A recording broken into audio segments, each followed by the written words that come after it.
नमस्कार, यो हो कार्यक्रम ग्लोबल हेल्थ। स्वास्थ्य तपाईँ हाम्रो जीवनका लागि एकदमै महत्त्वपूर्ण र संवेदनशील छ। हामी यस कार्यक्रम मार्फत जनस्वास्थ्यसँग सम्बन्धित विभिन्न विषयवस्तुमा केन्द्रित रहेर कुराकानी गर्ने गर्छौँ।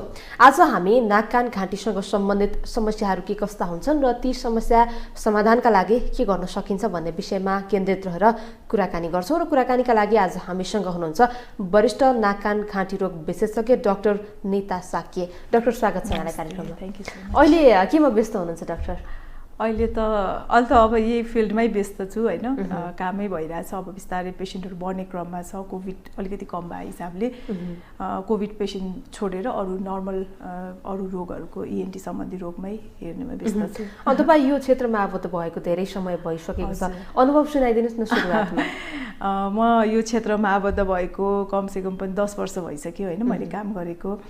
अब अनुभव भन्नुपर्दाखेरि जबदेखि मैले आफ्नो पढाइ भ्याएर ENT सम्बन्धी पढाइ भ्याएर मैले यहाँसम्म पुग्दाखेरि धेरै नै चेन्जेस आइसक्यो हाम्रो ENT फिल्डमा होइन।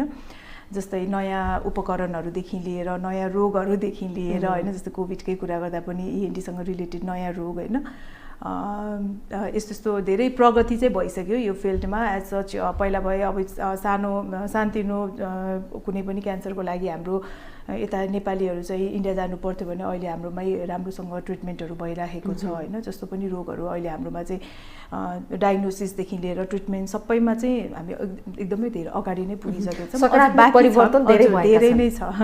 तपाईलाई चाहिँ यो नेपालको चिकित्सा क्षेत्रमा अब त कसरी हुन मन लाग्यो?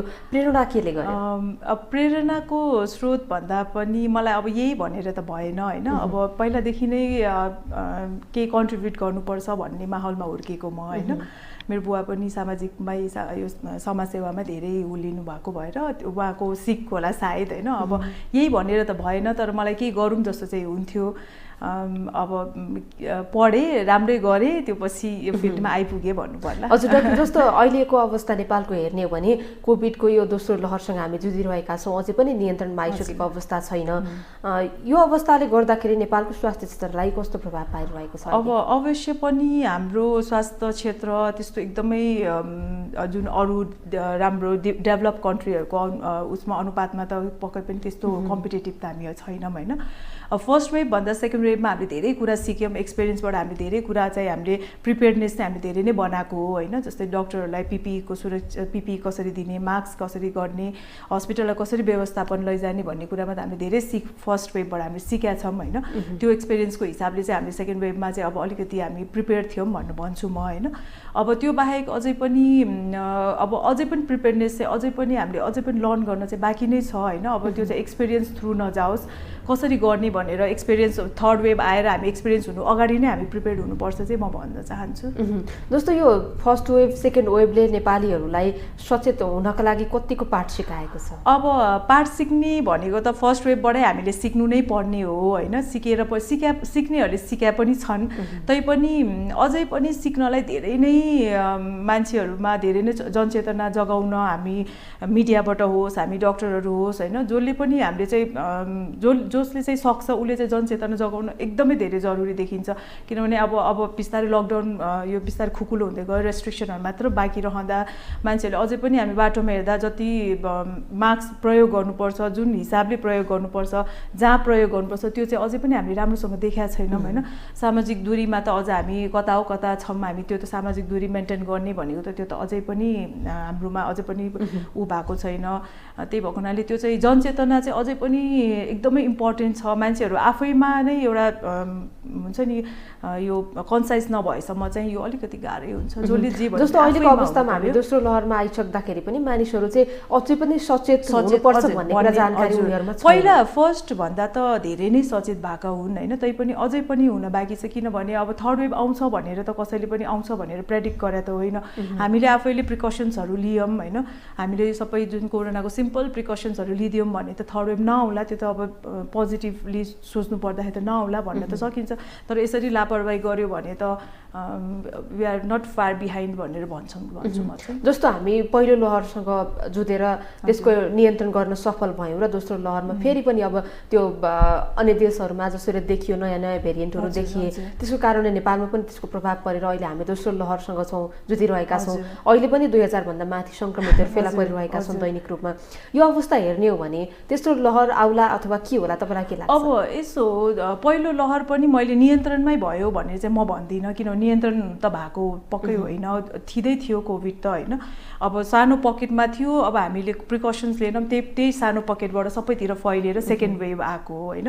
अब कोरोना सक्यो भन्ने चाहिँ बुझाइ हामीले गर्नु हुँदैन, किनभने यो त अब हामीले कति वर्षसम्म हामीले अन्टिल एन्ड अनलेस सबै वर्ल्डभरि नै भ्याक्सिनेटेड नभएसम्म चाहिँ यो हामीले सक्यो भनेर त हामीले बुझ्ने ठाउँै छैन, किनभने सानो पकेट हुन्छ, त्योबाट नै भाइरस फैलिएर सबैतिर जाने हो होइन। अब हाम्रोमा पनि अब इभन 2% पनि भ्याक्सिनेटेड छैन हाम्रो कन्ट्रीमा होइन। अब त्यो हिसाबले सक्यो भनेर चाहिँ हामी बस्न चाहिँ मिल्दैन, किनभने केस कम भयो हो, तर अहिले पकेटमा हेर्ने हो भने पनि जस्तो कि परीक्षण दर नै 7-8 हजारमा मात्रै छ, हामीले 20,000 गर्दाखेरि 10,000 किनभने त्योमा पनि म कस्तो भन्छु भने अब म ENT डक्टर हो होइन। मैले फर्स्ट ह्यान्ड नै घाँटी दुख्यो, नाक बन्द भयो, रुगा लाग्यो, जुन कोरोनाको एकदम अर्लियन सिम्टम्स हो, जहाँनिर हामीले रोक्न सक्यो भने माइल्डमै हामीले त्यो पेसेन्टलाई त्यहाँ रोक्न सक्छौँ। सुरुमा आइसोलेसनमा लगेर त्यो कम्युनिटीमा स्प्रेड गर्नुबाट हामीले रोक्न सक्छौँ। मेरोमा बिरामी आउनुहुन्छ, मैले होइन तपाईँ एकचोटि कोभिड टेस्ट गराउनु, PCR गराउनु भन्दाखेरि अझै पनि मान्छे हिचकिचाउँछन् कि, किनभने यो त सोसियल ट्याबु अब त नभइसक्यो, कसलाई हुँदैन भनेर त छँदैछ होइन। अब त्यही पनि मान्छेलाई कसैले म किन PCR गर्ने, यो मेरो सिम्पल रुगाखोकी हो भनेर अझै पनि पन्छिने प्रविधि चाहिँ अझै पनि देखिरहेको छौँ हामीले। आजसम्म पनि भन्छु म, मैले 10 जनामा भन्यो भने 5 जनाले मात्र टेस्ट गराउनुहुन्छ, 5 जना टेस्टै गर्नुहुन्न, यो म सन्चो हुन्छ। अब हुन त भाइरल हो, मान्छेको इम्युनिटी राम्रो भएपछि भाइरल कम हुन्छ भन्ला, डक्टरले मलाई यतिकै PCR गर भन्यो, म 5 दिनमा म निको भयो, तर उसले कतिजनालाई सार्यो भन्ने कुरा त त्यो त तथ्याङ्कमा आउँदैन होइन। त्यही भएको हुनाले त्यो चाहिँ छँदैछ। अब टेस्ट गर्नमा हिचकिचाहट चाहिँ अझै पनि म देख्छु कि।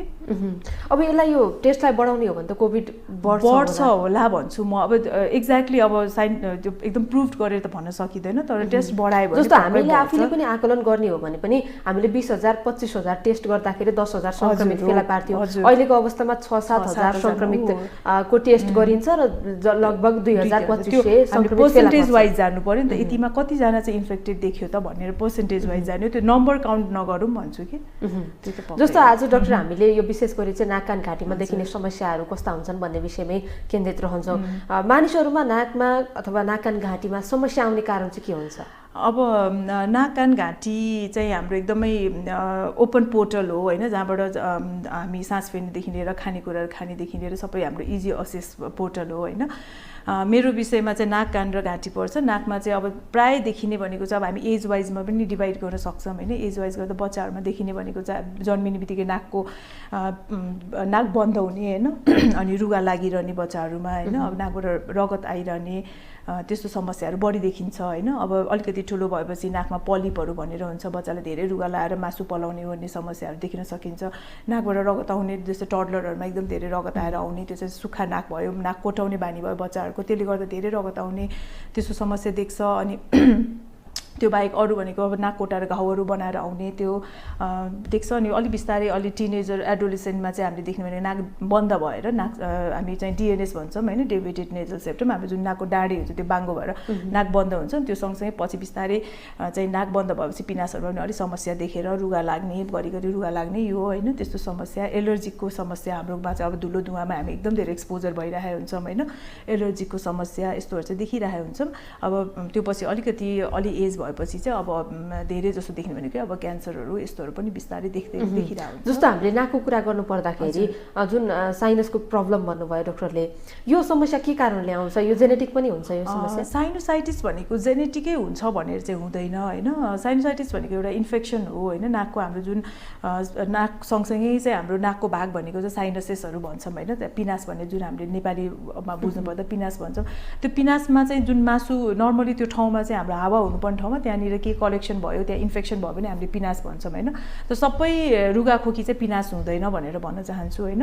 अब यो भनेको चाहिँ प्रायः जस्तो धुलो धुवाको इन्फेक्सन के यो धुलो धुवाले गर्दा एलर्जी बढ्यो, एलर्जी बढेपछि बिस्तारै इन्फेक्सन त्यहाँनिर चाहिँ भावी हुन जान्छ। त्यसले गर्दा चाहिँ ब्याक्टेरियल भाइरल इन्फेक्सनहरू भएर त्यो चाहिँ जिउको रेस्पोन्स अनुसार चाहिँ त्यो इन्फ्लामेटरी चेन्जेसहरू आएर त्यसले गर्दा पिनास लिएर आउने हो। बेसिकली इन्फेक्सन नै हो साइनोसाइटिस भनेको चाहिँ। यो पिनास हुने कारण चाहिँ के हो? जस्तो अब पिनास त हामीले अब रुगाखोकी त हामीलाई सामान्य रूपमा पनि लागिरहेको हुन्छ, पिनास भनेर कसरी छुट्याउने र पिनास चाहिँ के हो? पिनास भनेको चाहिँ जुन त्यो मेन त्यो हाम्रो यो साइनोसिसहरू त्यसको इन्फेक्सनलाई हामी पिनास भन्छौँ होइन। तर हाम्रो जनमानसमा के छ भने अलिकति रुगा लाग्यो, नाक बन्द भयो भने पनि पिनास भनिहाल्छ होइन। त सबै नाक बन्द, सबै रुगाखोकी चाहिँ पिनास हुँदैन होइन। त्यसलाई चाहिँ अब हामीले हेरेर नाकबाट पहेँलो सिङ्गान बगाएको छ कि छैन, नाक बन्द भएको छ कि छैन, त्यसले गर्दा टाउको दुख्ने, यो माथि हाम्रो यो पुरा टाउको यो पुरा यो हेड नै पुरा दुख्ने होइन, यो फेसियल उस भन्छौँ हामी फेसियल स्वेलिङहरू जस्तो लिएर आउने, अब फेसियल हेभिनेसहरू लिएर आउने, यस्तो सबै सिम्टम्सहरू हेरेर सिम्टम्स हामीलाई हो अब यो पिनासै जस्तो देखियो भनेर भनेपछि हामीले एक्सरेहरू अथवा कसैलाई सिटी स्क्यानहरू गरेर हेरेर त्यसमा केही देखियो भने मात्र पिनास भनेर कन्फर्मड हुन्छ हामी होइन।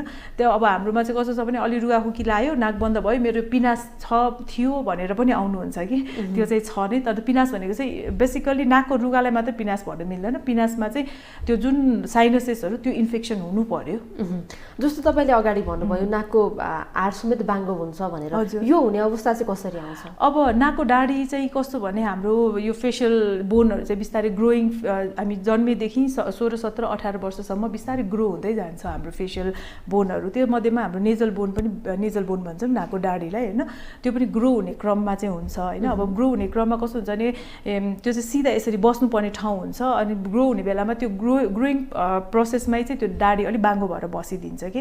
अब मैले सपोज 100 जना बिरामी हेरेँ भने 80 जनाको नाकको डाडी बाङ्गो हुन्छ होइन।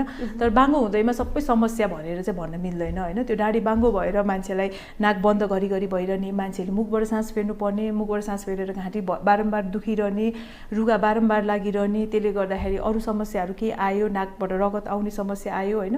त्यस्तो समस्या भयो भने मात्र त्यसलाई चाहिँ नाक डाडी बाङ्गो भएर त्यसले समस्या लिएर आउँछ। त्यो भयो भने मात्र हामी फर्दर के गर्ने त, प्रोसेसिङ ट्रिटमेन्ट कसरी जाने त भनेर जान्छौँ होइन। अदरवाइज नाकको डाडी बाङ्गो हुनुको कारण चाहिँ डेभलपमेन्टको बेलामा हामी जन्मेदेखि 18 वर्षसम्म हाम्रो फेस डेभलप हुने क्रममा चाहिँ बाङ्गो हुने हुन्छ चाहिँ। जस्तो कि प्राय मानिसहरूले के भन्नुहुन्छ भने गुनासो पनि गरिरहनु भएको हुन्छ कि नाकको डाडी बाङ्गो भएको छ, मेरो चाहिँ सर्जरी गर्नुपर्ने हुन्छ भनेर भनिरहनु भएको हुन्छ। सबै किसिमका त्यो नाकको जुन डाडी बाङ्गो भएको हुन्छ त्यो किसिमका समस्याहरूलाई सर्जरी मात्रै हो उपचार गर्ने? यस्तो नाकको डाडी बाङ्गो भएर केही गरी समस्या छ उसलाई, मैले अघि भने जस्तो यी समस्याहरू छन् भने चाहिँ त्यसको अप्सन सर्जरी बाहेक अरू केही पनि हुँदैन होइन। तर नाकको डाडी बाङ्गो छ, मैले हेर्नु नाकको डाडी बाङ्गो छ, उसलाई केही पनि समस्या छैन भने चाहिँ अपरेसन गर्नु पर्दैन। किनभने म चाहिँ कस्तो भन्छु नि बिरामीलाई, कसैको नाक ठुलो कसैको नाक सानो जस्तै त्यो पनि भित्रको बनावट हो, तपाईँलाई त्यसले गर्दा प्रब्लम भएको छ भने अपरेसन जाने हो, सर्जरी जाने हो, नत्र गर्नु पर्दैन त्यसमा चाहिँ। किन डाडी बाङ्गो हुँदैमा गरिहाल्नु भनेर चाहिँ हामी भन्दैछौँ। त्यो नाक बाङ्गो हुने सबैलाई चाहिँ त्यो भित्र समस्या चाहिँ देखिँदैन भन्नाले बाङ्गो जस्तो कि अब देख्दाखेरि हामीले बाङ्गो देख्छौँ तर त्यसले गर्दा समस्या देखा पर्दैन। त्यो चाहिँ हामीले राम्रोसँग पेसेन्टसँग इन्क्वायरी गर्छौँ होइन, त्यो अनुसार हामी जान्छौँ। जस्तो अब नाकको डाडी बाङ्गो भएर उसलाई समस्या भइरहेको छ भने चाहिँ त्यसको उपचार प्रक्रिया के हुन्छ? अब बाङ्गो भएर उसलाई समस्या भइरहेछ भने उपचार भनेको सर्जरी नै हो। किनभने अरू औषधिहरू गरेर उसको क्षणिक मात्र उसलाई राम्रो हुन्छ पेसेन्टलाई होइन। पछि गएर गर्नुपर्ने भनेको चाहिँ अपरेसन, सोझो गर्ने अपरेसन हुन्छ हामीले, जसलाई चाहिँ हामीले सेप्टोप्लास्टी अथवा एसएमआर भनेर भन्छौँ होइन। त्यो अपरेसन गरेर डाडी सोझो बनाउने अपरेसन गर्छौँ हामी। त्यसलाई त्यो सोझो बनाएर मात्रै समस्या समाधान हुन्छ अथवा अन्य प्रक्रियाहरू पनि हुन्छ? अब यस्तो हुन्छ, नाक डाडी बाङ्गो भएर चाहिँ सोझो बनाएर हुन्छ कि हुँदैन भनेर हेर्नलाई चाहिँ अब लामो समयसम्म नाकको डाडी बाङ्गो भएपछि के हुन्छ भने पिनासहरू हुने चान्स बढी देखिन्छ कि त्यस्तो पेसेन्टहरूमा। यदि अब पिनासहरूमा पनि समस्या छ, पिनासको बाटोहरू ब्लक भइसक्यो, त्यसले गर्दाखेरि रिपिटेडली इन्फेक्सन भएर ब्लक भइसक्यो भने मैले नाकको डाडी त सोझो गरिदिउँला, तर यदि त्यो धेरै नै मासु पलाइसकेछ होइन, पिनासहरूमा मासु पलाइसकेछ भने त त्यो ननिकालिकन त हुँदैन। त्यस्तो कन्डिसनमा चाहिँ हामीले यदि पेसेन्टको कम्प्लेन्ट्सहरू हेरेर सिटी स्क्यान गरेर हेर्छौँ होइन। सिटी स्क्यानमा के के गरी मासु पलाएको छ भने चाहिँ एउटै सिटिङमा हामीले सेप्टोप्लास्टी विथ यो फेस भनेर भन्छौँ होइन, एन्डोस्कोपिक साइनस सर्जरी, जहाँ चाहिँ त्यो पिनासको सबै त्यो मासु पलाएको अथवा फोरहरू सबै झिकेर त्यहाँको बाटो अलिक ठुलो बनाउने काम गर्छौँ कि त्यो चाहिँ गर्छौँ होइन। त्यो गऱ्यो भने चाहिँ यो चाहिँ कस्तो हुन्छ भने पेसेन्टको सिम्टम्स हेरेर हामीले डिसाइड गर्छौँ। अब दाढी बाङ्गो भएर खालि राति उसलाई सास फेर्न गाह्रो छ, नाक बन्द हुने मात्रै समस्या छ, पिनासको अरू कुनै लक्षण देखे छैन भने हामी त्यो सिटी पनि गर्दैनौँ, खालि दाढी सोझो बनाइदिन्छौँ। बिरामीहरू धेरै नै राम्रो हुन्छ, धेरै नै होइन। अब त्यो पछि के गरी कसैको अब घरिघरि रुगा लगाइराख्ने समस्या छ, नाकबाट पहेँलो सिँगान पनि बग्छ भन्नुहुन्छ, घाँटी खसखसाइरहन्छ, घाँटी पछाडि फोहोर जस्तो जमिरहन्छ भन्नुहुन्छ भने चाहिँ हामीले पिनासतिर हाम्रो अलिकति ध्यान जान्छ। त्यो पछि हामी सिटीहरू गरेर सिटी स्क्यानमा के गरी त्यसो देखियो भने अनि एन्डोस्कोपिक साइनस सर्जरी। जस्तो यो नाकमा देखिने समस्या छन् यस्ता विभिन्न प्रकारका, यस्तो समस्या अन्य केही कारणले मात्रै आउने हुन् कि अथवा हामीले चाहिँ विशेष गरी के भन्छौँ भने स्वास्थ्यमा समस्या आयो भने चाहिँ हाम्रो खानपान अव्यवस्थित जीवनशैलीका कारण चाहिँ हामीलाई समस्या देखा पर्यो भन्छौँ। कारण के हुन सक्छन् यसका चाहिँ? नाकको समस्या चाहिँ खानपानसँग चाहिँ रिलेट हुन्छ, तर एकदमै मिनिममली रिलेट हुन्छ भन्छु म होइन। अब कसै मात्र हुन्छ कस्तो भने नाकको हाम्रो मिकोसाहरू जिउको जुनै पनि ठाउँमा हाम्रो रेस्पोन्स हो, जिउको रेस्पोन्स हो। कुनैलाई हामीले अब केही कुरा छिर्यो, अब हाम्रो नाकमा केही फोहोर छिर्यो भने हामीलाई हाछ्यु आउँछ भन्छौँ, त्यो त जिउले रेस्पोन्स गरेर डिफेन्ड गरेको हो नि त त्यो। नाकमा पनि कस्तो हुन्छ भने एलर्जिक रेस्पोन्सहरू हुन्छ हाम्रो होइन। त्यसले गर्दा जस्तै तपाईँले सुन्नुभयो होला, मेरो एकदम एकचोटि हाछ्यु आयो लगालग हाछ्यु आउँछ, नाकबाट पानी जस्तो बगिरहन्छ, नाक सधैँ छिछ्यु भइरहन्छ, यस्तो समस्याहरू लिएर आएको हुन्छन् होइन। त्यो चाहिँ एलर्जिक रेस्पोन्स हो जिउको। कसैको चाहिँ अब कस्तो हुन्छ भने जिउले चाहिँ रेस्पोन्स गर्ने चाहिँ कसैको एकदमै कम होला, कसैको अलिक बढी होला। जसले बढी रेस्पोन्स देखाउँछ उनीहरूलाई चाहिँ एलर्जिक फिचर्स बढी देख्छ कि। अब यो चाहिँ नाकमा चाहिँ खानाभन्दा पनि धेरै जस्तो हाम्रो एक्सपोजर, धुलो धुवाको एक्सपोजरले चाहिँ नाकको समस्या एकदम बढिदिन्छ। जस्तै धुलो बढाल्ने मान्छेहरू भयो होइन, अब धुलो भएको ठाउँमा काम गर्नुपर्ने भयो, धुलोमा घरै अब त्यो सडकको छेउमा भयो, जो चाहिँ अब बाटोमै बसेर पसल राखेर बसिरहेको हुन्छ, उहाँहरूलाई चाहिँ यो धुलोले गर्दाखेरि चाहिँ एलर्जिक फिचर्सहरू चाहिँ एकदम बढी आउँछ होइन। अब खानासँग रिलेटेड भन्दाखेरि चिसो खाँदा अथवा कुनै स्पेसिफिक खाँदा चाहिँ कसैले चाहिँ रेस्पोन्स देखाउँछ, तर 100% सबैजनाले यो खानेकुराले चाहिँ प्रभाव पार्यो भने चाहिँ एकदम कम हुन्छ। 80% मा चाहिँ यो धुलो धुवाको नै इफेक्ट, एलर्जीले गर्दाखेरि नै समस्या देखा पर्छ।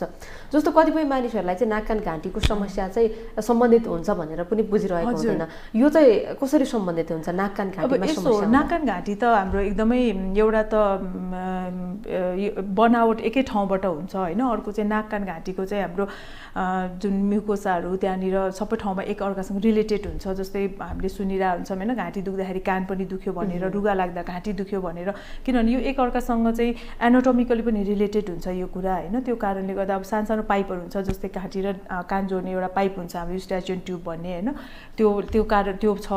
नाकमा बच्चालाई रुगा लाग्यो भने कान पाक्छ, कान दुख्छ भनेर हामीले सुनिरहेको छौँ, किनभने त्यो पाइपबाट त्यो इन्फेक्सन ट्राभल हुन्छ होइन, त्यो कानको चाहिँ प्रेसर मिलाइदिँदैन, त्यो सबै चाहिँ रिलेटेड चाहिँ छ। नाक कान घाँटी चाहिँ एकदमै एनाटोमिकली फिजियोलोजिकली रिलेटेड कुरा हाम्रो लागि। जस्तो डक्टरले अगाडि यो नाकमा समस्या देखा पर्यो भने चाहिँ त्यसको अन्तिम विकल्प भनेको नाकको सर्जरी गर्नु भनेर, त्यो एकचोटि सर्जरी गरिसकेपछि त्यो समस्या फेरि दोहोरिने सम्भावना रहन्छ कि रहँदैन? अब यस्तो जुन मैले भनेको सेप्टोप्लास्टी गरेपछि चाहिँ, सेप्टोप्लास्टी भने हामीले के गर्छौँ, जुन चाहिँ दाढी बाङ्गो हो त्यो दाढीलाई हामीले काटेर खुर्काएर निकाल्ने काम गरिदिन्छौँ होइन। अब त्यो 18 वर्षपछि हामीले 18 वर्षभन्दा अगाडि चाहिँ त्यो अपरेसन हामीले प्राय गर्दैनौँ, अन्टिल एन्ड अनलेस एकदमै इमर्जेन्सी भयो, पेसेन्टलाई अब सासै फेर्न गाह्रो छ त्यस्तो छ भने हामी गरिदिन्छौँ।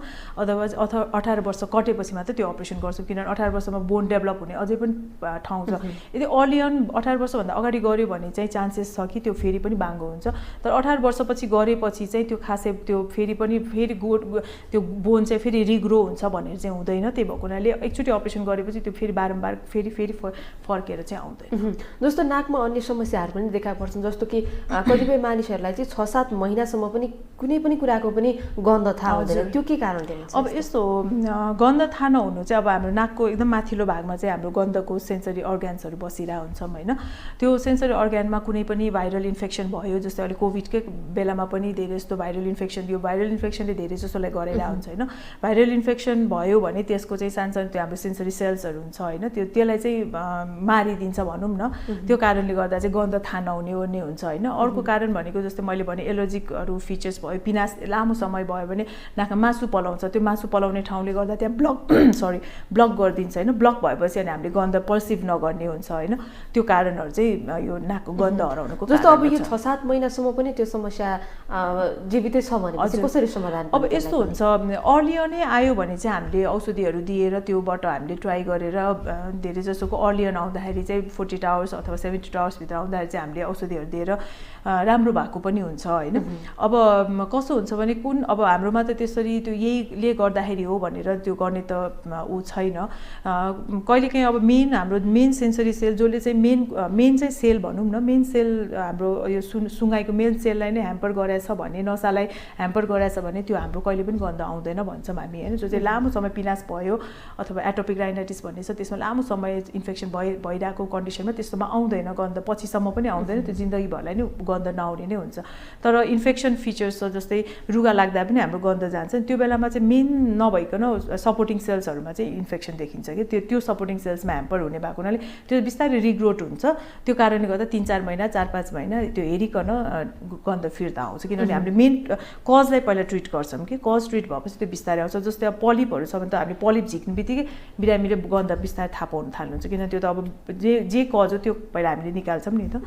जस्तो अब कहिले पनि त्यो गन्ध थाहा नपाउने गरी पनि समस्या आउन सक्छ भने यो कारण के हो? अब त्यो मेन सेल्स अथवा मेन नसामा समस्या आयो अथवा मेन सेल्सहरूमा समस्या आयो भने चाहिँ हाम्रोमा धेरैजना हुन्छ त्यस्तो जसलाई चाहिँ गन्धै थाहा हुँदैन। अर्को एउटा कन्डिसन हुन्छ एटोपिक राइनाइटिस भनेर भन्छौँ होइन, जसमा चाहिँ हाम्रो सबै नाकको सबै मासुहरू भनौँ न त्यो सबै सुकेर जान्छ कि, त्यो सँगसँगै हाम्रो गन्धको त्यो पनि सुकेर जान्छ अनि हामीले गन्धहरू थाहा पाउँदैन कि। अब त्यो चाहिँ त्यो मेन जुन हाम्रो सुँग्ने जुन नसा छ त्यसैमा चाहिँ समस्या आएर चाहिँ हामीले जस्तो अब समस्या देखा परेको कति समयसम्म यसको उपचार गर्यो भने चाहिँ फेरि दोहोरिने समस्या हुँदैन, अनि फेरि त्यो जुन कहिले पनि हामीले त्यो गन्ध फर्केर आउँदैन भन्ने कुरा गर्नुभयो, त्यो समस्या नआउनको लागि चाहिँ हामीले कति समयसम्म उपचार गर्नुपर्छ? अब यस्तो हो, यो यतिमा आउनुभयो भने हुन्छ भनेर चाहिँ हुँदैन होइन। तर अर्ली अन हामीले 72 आवर्सभित्रमा ट्रिटमेन्ट भयो भने चाहिँ युजली छिटो आउँछ र आउने चान्स बढी छ भन्छौँ होइन। तर जति ढिला भयो त्यति नै चाहिँ हामीले चान्स चाहिँ पर्सेन्टेज वाइज हामी घटाउँछौँ कि यति पर्सेन्टमा आउन सक्छ यतिमा आउन सक्दैन भनेर हुन्छ। तर जति अर्ली आयो त्यति चाहिँ हाई चान्स कि तपाईँको गन्ध फिर्ता आउँछ, जति पछि आउनुभयो चान्सेस चाहिँ कम हुन्छ। हामी प्रयास त हामी अवश्य पनि गर्छौँ, हामी कहाँ पेसेन्ट आउनु भएपछि कजलाई हटाउने प्रयास त हामी गर्छौँ नै। तर सबैमा चाहिँ अलिक ढिला आएपछि चाहिँ अलिकति हामीले पनि कन्फर्म भएर चाहिँ आउँछ भन्ने चाहिँ हामी भन्न सक्छौँ। जस्तो अहिलेको अवस्था हेर्ने हो भने नेपालमा यो नाक कान घाँटीको समस्या लिएर आउने मानिसहरू कस्तो उमेरका मानिसहरू चाहिँ बढी आउने गरेका छन्?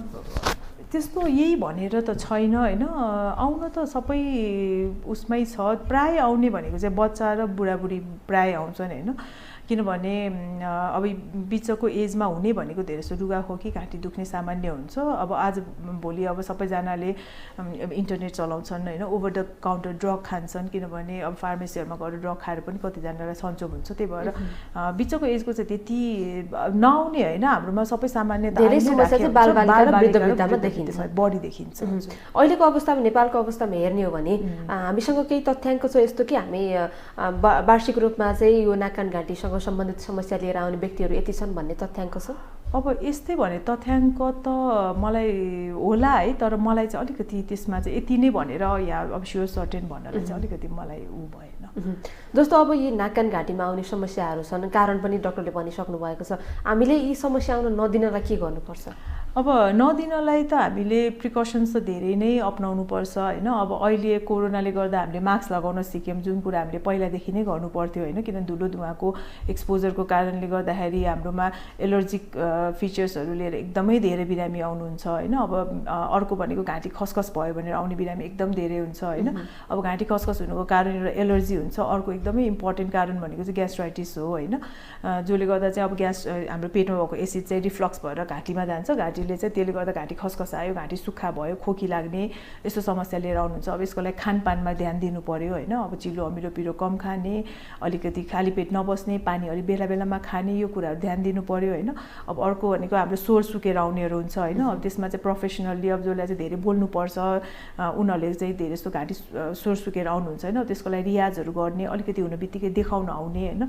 मेन चाहिँ म के भन्छु भने अलिकति आफूलाई पनि आफ्नो जुन नर्मल आफ्नो हेल्थ छ त्यसमा भन्दा अलिकति डेभिएटेड भए जस्तो लाग्यो भने आफैले आफूलाई ट्रिट नगरौँ होइन, किनभने सानो समस्या छ त्यो कुरा हामीले डक्टर कहाँ गएर सल्लाह लिँदाखेरि तपाईलाई फाइदा हुन्छ, हानि त हुँदैन, किनभने त्योबाट तपाईँले ठुलो हुनबाट त बस्नुहुन्छ नि त होइन। अब कहिलेकाहीँ घाँटी अलिकति अड्काए जस्तो मात्र भयो भनेर आउनुहुन्छ, अब कहिलेकाहीँ एन्डोस्कोपी गर्दा हामीले क्यान्सरहरू पनि देखिरहेको हुन्छौँ होइन।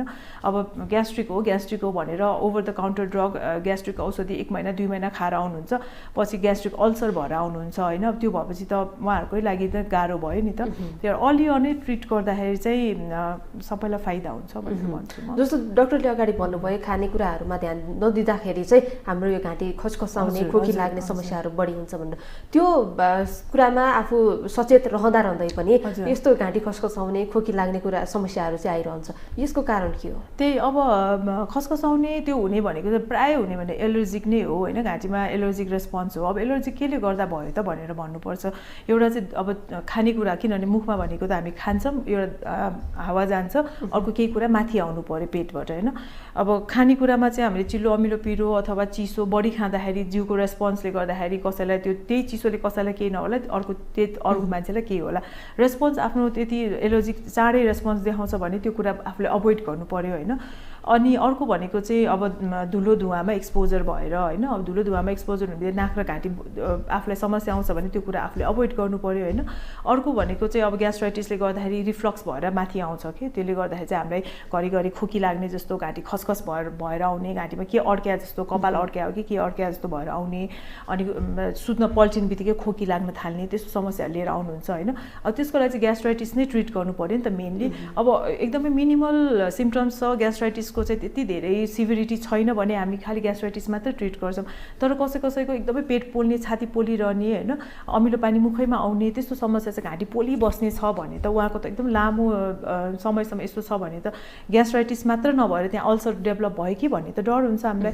त्यसको लागि एन्डोस्कोपी गरेर हेर्नु पर्यो होइन। त्यही भएर त्यो खानेकुरामा चाहिँ अब हामीले बार्दै पनि यस्तो समस्या छ भने चाहिँ अर्ली देखाउनु पर्ने हुन्छ, किन ग्यास्ट्रिक अल्सर तपाईँको लामो समय गयो भने ग्यास्ट्रिक क्यान्सरमा चेन्ज हुने चान्स बढी छ होइन। त्यही भएको हुनाले चाहिँ सचेत चाहिँ त्यसरी रहन सकिन्छ कि आफूलाई आफ्नो नर्मल हेल्थभन्दा अलिकति डेभिएट हुने बित्तिकै चाहिँ आफू अलिकति सचेत चाहिँ बस्नुपर्छ। जस्तो मानिसहरूले हाछ्यौँ गर्दाखेरि पनि यो कानको पछाडिपट्टि पनि चिलाउँछ अथवा त्यहाँनिर खसखस गरे जस्तो फिल हुन्छ भनेर पनि भनिरहेका हुन्छन्, यसको कारण के हो? अब यस्तो हाछ्यौँ गर्दाखेरि कानको पछाडि खसखस भन्दा पनि त्यो हाछ्यौँ गरेरै हुने त होइन होइन। तर कस्तो हुन्छ भने हाछ्यौँ गर्ने बेलामा चाहिँ कहिलेकाहीँ हाम्रो कानको जाली चाहिँ अलिक भित्र गएर टाँसिदिन्छ कि, त्यसले गर्दाखेरि चाहिँ हामीलाई फिल हुन्छ कि त्यो कान एकदम डम्म भए जस्तो फिल हुने त्यो हुन्छ। अब जस्तो हामी नाक छिची नगर्नु भन्छौँ हामी होइन, नाक छिची गर्दा कानको प्रेसर एकैचोटि बढी भएर त्यो जाली फुट्ने चान्स हुन्छ अथवा जाली चाहिँ बल्ज भएर बसिदिन्छ, कान डम्म भए जस्तो फिल हुन्छ होइन। त्यो चाहिँ हाम्रो ट्युब जुन युस्टाचियन ट्युब भनेर भने त्यसको फङ्सनले गर्दाखेरि हो कि, किन त्यसको काम भनेको चाहिँ कानको प्रेसर मेन्टेन गर्ने हो होइन। त्यो प्रेसर मेन्टेन नहुने बित्तिकै हाम्रो कानमा चाहिँ त्यो अलिक कान डम्म भए जस्तो, कानमा के अप्ठ्यारो भए जस्तो सिम्टम्सहरू चाहिँ देखिन्छ। जस्तो कानको पनि विभिन्न खालका समस्याहरू हुन्छन्, मानिसहरूले कतिपयले भन्छन् कि तोरीको तेल प्रयोग गर्नु हुँदैन, कानमा गर्नु हुँदैन भन्छन्, यो कतिको के हो? यो अब त्यो चाहिँ म एकदमै यो माध्यमबाट म हरेक बेलामा म भन्छु नै होइन, किनभने कानमा तेल प्रयोग गर्ने हाम्रो त अब एकदमै पहिलादेखि नै चलिरहेको चलन। अब मैले कसैलाई भने पनि आएर मलाई कतिजनाले भन्नु पनि हुन्छ कि अब तपाईँहरूलाई नै कानमा तेल राखेर हुर्काएको होला, तपाईँले यस्तो भन्नुभयो भनेर भन्छु होइन। अब भन्नुहुन्छ, तर कानमा तेल लाग्दाखेरि समस्या के हुन्छ भने तोरीको तेल राखिन्छ प्रायः हाम्रो यो हाम्रो कन्टेक्समा त तोरीको तेल राख्छ। तोरीको तेल एकदम भिस्कस हुन्छ कि, एकदमै बाक्लो हुन्छ नि त तोरीको तेल। त्यो कानमा राख्दाखेरि के हुन्छ, त्यसले गर्दा त्यहाँनिर जमेर बस्छ होइन। त्यो जमेपछि त्यहाँनिर फङ्गल इन्फेक्सन हुने चान्स एकदमै बढी देखिन्छ कि। अर्को अनि फङ्गल अलिकति मात्र डेभलप हुने, कान कोटाइदिने, सफा गर्ने त्यो हुन्छ नि। अब कान बच्चाले कानमा हात लगायो भनेर कान सफा गरिदिने हाम्रो चलन छ नि त।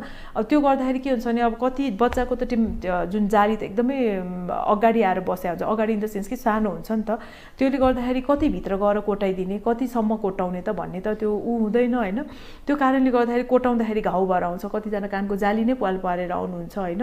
अथवा फङ्गस इन्फेक्सन नै पनि एकदमै बच्चाले कान चिलाएर कानबाट पिप जस्तो निस्किएर आउनेहरू हुन्छ होइन। त्यही भएर तेल चाहिँ एकदमै राख्नु हुँदैन, किनभने हाम्रो कानको के हुन्छ भने व्याक्स अलिअलि हुनु हाम्रो कानको लागि राम्रो हो। एउटा त केही कुरा भित्र छिर्न पसिना पाउँदैन व्याक्स आफै पनि अलिकति त्यसले नै त्यो कोट गरिरहेको हुन्छ जसले गर्दाखेरि चाहिँ डिफ्रेन्ट इन्फेक्सनहरू हुन दिँदैन होइन अर्को जाली हुँदाहुँदै त त्यो त कानको तेल राखेर खासै त्यो महत्त्व चाहिँ छैन कि कान तेल राखेर बिगार्नुभन्दा नराख्नु राम्रो भनेर भन्छु कि म चाहिँ अब कानको सुरक्षा कसरी गर्ने त कानको सुरक्षा मानिसहरूले चाहिँ अब बच्चाहरूलाई स्वस्थ बनाउन भनेर कानमा तेल हाल्ने कोटाइदिने होइन नुहाउनु बित्तिकै सफा गरिदिने त्यो चाहिँ नगर्नु भन्छु म होइन कानमा चाहिँ अब तेल हालेर बच्चा सानै बेलादेखि तेल हालेर कान सफा गरिदिने कान कोटाइदिने भने चाहिँ त्यो चाहिँ एकदमै बन्द गरिदिनुपर्छ होइन अब बेला बेलामा जसको चाहिँ अब जस्तै हाम्रो कसैको पसिना धेरै आउने कसैको पसिना कम आउने जस्तै कानको गुजी पनि कसैको बढी कसैको कम प्रडक्सन हुन्छ किन जिउको प्रडक्सन हो त्यो त होइन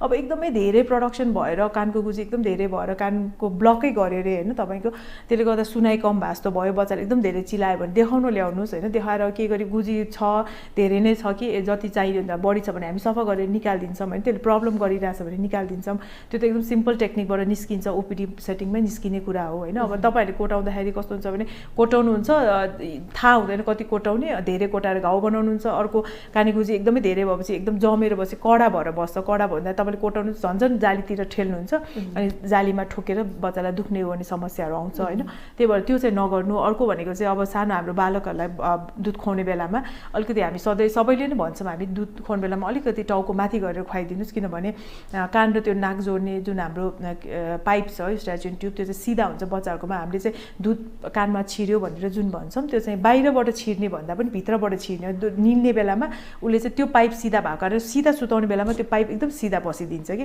अनि त्यो दुध चाहिँ त्यो थ्रुबाट कानमा गएर कानको इन्फेक्सन हुने चान्स बढी हुन्छ तर अलिकति टाउको माथि राख्दाखेरि चाहिँ त्यसको एङ्गुलेसन मिल्छ अनि त्यो जाँदैन होइन त्यो कुराहरू चाहिँ हामीले ध्यान दिनुपर्ने जरुरी देखिन्छ यो त बालबालिकाको कुरा भयो अब अलिकति वयस्क मान्छे ठुलो मान्छेहरूले चाहिँ कानको सुरक्षालाई कसरी गर्ने ठुलो मान्छेहरूले पनि कानमा तेलको प्रयोग गर्नु हुँदैन भन्छु म होइन किनभने अब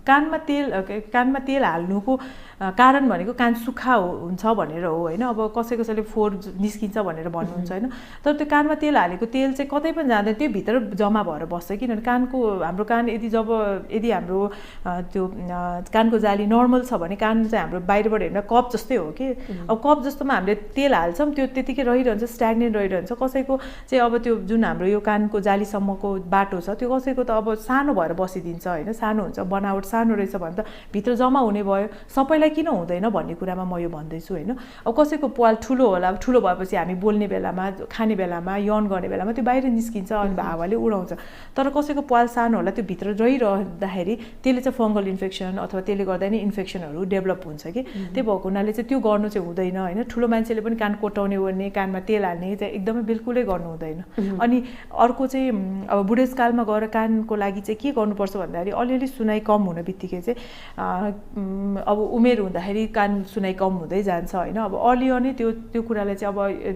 अब पहिला पो इन्भेस्टिगेसन थिएन थाहा हुँदैन थियो अब त इन्भेस्टिगेसन चाहिँ केले गर्दा कम भयो त मेरो कति कम छ त कि मैले मैले उपचारमै जानुपर्ने हो मैले मेसिनै लाउनु पर्ने हो मैले औषधि खानुपर्ने हो त्योहरू चाहिँ हामीले हेल्थ सिक गर्न चाहिँ जरुरी छ वृद्धवृद्धाले नै जुन कान नसुन्ने समस्याहरू भनिरहनु भएको हुन्छ त्यो चाहिँ समयमा गएर अस्पताल गयो भने चाहिँ त्यो समस्यालाई समाधान गर्न सकिन्छ हजुर अब जस्तै अब आजभोलि हामीसँग यति धेरै राम्रो मसिनहरू छ होइन जसले चाहिँ अब कानको सुनाइ राम्रो गर्छ किनभने सुनाइ कम भएपछि के हुन्छ नि एउटा टेन्डेन्सी चाहिँ कान कोटाउने किनभने कानमा फोहोर छ त्यही भएर मेरो कान सुनेन भनेर कान कोटाउने टेन्डेन्सी भएर कान एकदमै घाउ बनाएर आउने वृद्धवृद्धाले घाउ बनाएर आउने हाम्रोमा धेरै छ होइन अर्को कान नसुनेपछि के हुन्छ भने सोसियली पनि अलुफ भएर जान्छ यतिकै पनि अब यस्तो हाम्रो त अब एकदम बिजी वर्ल्ड भइसक्यो अहिले त होइन सबैजना आफ्नो काममा दौडभाग भइसक्यो नि त अब वृद्धवृद्धा घरमै बस्नुहुन्छ होइन काम केही जो चाहिँ रिटायर्ड हुनुहुन्छ घरमा बस्नुहुन्छ उहाँले कान नसुनेर अब हामीसँग कुरा गर्ने जुन कम्युनिकेसनमा पनि प्रब्लम आउँछ उहाँले नसुनेपछि दोहोऱ्याएर भन्नु पर्दाखेरि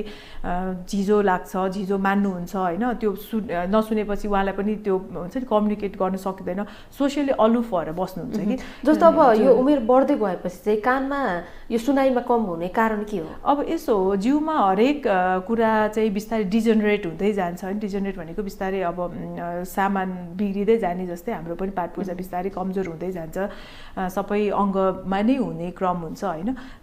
त्यसैमा चाहिँ अब हाम्रो कानको नसा जुन हुन्छ, जुनले गर्दा हाम्रो सुनाइको नसा हुन्छ होइन, त्यो नसामा चाहिँ कमजोरी हुँदै आउँछ बिस्तारै, अनि त्यसले गर्दा हाम्रो चाहिँ अब त्यो नसामा कमजोर भएको कारण गर्दा सुनाइ चाहिँ कम हुँदै जाने। त्यसलाई हामीले पूर्ण रूपमा समाधान गर्न सक्छौँ? अब यस्तो जुन कमजोर भएको नसा हो त्यसलाई चाहिँ अब फेरि फिर्ता ल्याउने भन्ने चाहिँ हुँदैन होइन, त्यसलाई चाहिँ हामीले रोकथामै गर्ने हो।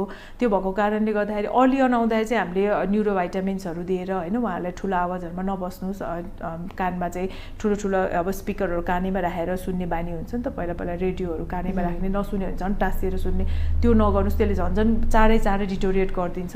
त्यस्तो सल्लाहहरू हामी दिन्छौँ होइन। अब कसैले सुन्नुहुन्न, उहाँलाई कम्युनिकेसनमै गाह्रो छ भने चाहिँ हेरिङ एड भनेर पाउँछ हाम्रो होइन, जुन चाहिँ कानमा लाउने हाम्रो मेसिन हुन्छ, त्योहरू लगाएर पनि गरिन्छ। आजभोलि अब धेरै नै अब यो अडियोलोजी फिल्ड हाम्रो चाहिँ one of the part of the ENT हो होइन, जुन चाहिँ ENT हामी डक्टरहरू भन्दा पनि अडियोलोजिस्टहरू नै हुनुहुन्छ होइन, जसले चाहिँ यो विषयमा एकदमै धेरै अध्ययन गरेर यो मेसिनहरूको बारेमा, कानको यो सुनाइको हुन्छ नि यसको अध्ययन गरेर आउनु भएकोहरू हुनुहुन्छ। अहिले अब पहिला थिएन त्यति धेरै, अहिले एकदमै धेरै छ, मेसिनहरू पनि थरीको धेरै आइसके होइन, एडभान्स्डहरू नै आइसक्यो। त्यो भएको हुनाले त्यो चाहिँ गर्दाखेरि चाहिँ उहाँहरूलाई किनभने लाइफ इजी हुन्छ, किनभने कान एउटा नसुन्ने भन्ने बेलामा बुढेसकाल लाग्यो कान नसुन्ने त भइहाल्छ नि, सबैको हुन्छ भनेर भन्छ होइन, तर आफूलाई त्यो ठाउँमा राखेर हेर्दा कति गाह्रो होला भन्ने त छँदैछ नि त। डाक्टर, हामी कार्यक्रमको अन्त्यमा आइसकेका छौँ। अन्त्यमा यो नाक कान घाँटीमा देखिने समस्या आउन नदिनका लागि आम नागरिकले के कुरामा सचेतना अपनाउन जरुरी छ? अब सबभन्दा पहिला त म सचेत हुनु नै भन्छु होइन, किनभने आफू सचेत नभएसम्म, आफूलाई रोग लागेको कुरा थाहा नभएसम्म त उपचारतिर त कोही पनि जाँदैन होइन। अब सचेत हुनु पर्यो। अब जस्तै अहिले यो कोभिडकै सम्बन्धमा कुरा गर्नुपर्दा पनि सुरुमा नाक कान घाँटीबाटै सुरु हुन्छ यो रोग होइन। त्यही भएको हुनाले अब तपाईँ अर्ली नै मलाई रुगा लाग्यो, मलाई घाँटी दुख्यो भने चाहिँ एकचोटि देखाउनु होइन, PCR टेस्टहरू गराएर आफूलाई हो होइनमा छुट्याइदिनुहोस् होइन। त्यो भयो भने आफूले अरूलाई पनि सार्दैन, प्लस आफू त्योबाट एकदमै सिभियर डिजिजमा आउनबाट पनि रोकिन्छ, किन त्यही बेलामा रोकथाम भयो भने तपाईँ त्यही नै बन्द हुन्छ नि त, त्यहीबाट नि तपाईँको रोग नियन्त्रणमा आउँछ। अर्को भनेको अब खानपिनमा तपाईँलाई ध्यान दिनु पर्यो होइन। अब आफू कस्तो ठाउँमा एक्सपोजर हुन्छ, त्यो एक्सपोजरबाट आफू कसरी बस्ने त भन्ने कुराहरूमा आफूले ध्यान दिनु पर्यो। मेन कुरा सचेत हुनु नै जरुरी देखिन्छ। हजुर डाक्टर, यहाँको महत्त्वपूर्ण समय र संवादका लागि यहाँलाई धेरै धेरै थ्याङ्क यू सो मच। दर्शकबिन, आजको कार्यक्रममा हामीले विशेष गरी नाक कान घाँटीमा देखा पर्ने विभिन्न प्रकारका समस्या र समाधानका उपायका विषयमा केन्द्रित रहेर वरिष्ठ नाक कान घाँटी रोग विशेषज्ञ डाक्टर निता साक्यसँग कुराकानी गर्यौं। अर्को एपिसोडमा नयाँ विषयवस्तुका साथ पुनः उपस्थित हुने नै छौं। ग्लोबल टेलिभिजन हेर्दै गर्नुहोला। नमस्ते।